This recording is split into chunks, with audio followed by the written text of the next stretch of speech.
Kolkata night Riders বনাম Rajasthan Royals ম্যাচটি বৃষ্টির কারণে ভেস্তে গেল। একটি বলও খেলা হলো না ম্যাচে। খেলাটি গুয়াহাটির বর্ষাপাড়া স্টেডিয়ামে ছিল। রাত 10:56 পর্যন্ত অপেক্ষা করেও ম্যাচ শুরু করা যায়নি। ম্যাচ ভেস্তে যাওয়ায় পয়েন্ট তালিকায় দ্বিতীয় স্থানে শেষ করল সানরাইজার্স হায়দ্রাবাদ। আগামী মঙ্গলবার কলকাতার বিরুদ্ধে প্রথম কোয়ালিফায়ার খেলবে তারা। পরের দিন এলিমিনেটরের মুখোমুখি হবে রাজস্থান ও বেঙ্গালুরু। রাজস্থান এবার আইপিএল শেষ করল তৃতীয় স্থানে। রবিবার ম্যাচের আগে থেকেই শুরু হয় বৃষ্টি, ফলে নির্ধারিত সময় অর্থাৎ সন্ধ্যা 7টায় টস করা যায়নি। বিভিন্ন সময় সেই বৃষ্টি বেড়েছে আবার কমেছে।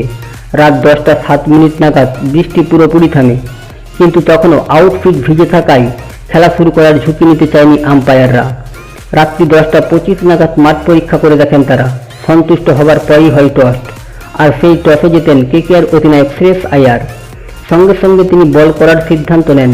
আম্পায়াররা জানান ম্যাচ হবে 7 ওভারের। ক্রিকেটাররা জার্সি পরে যখন মাঠে নামার জন্য তৈরি হয় তখন আবার নামে বৃষ্টি। ফের পিচ ও পিচের আশেপাশ ঢেকে ফেলা হয় কভার দিয়ে।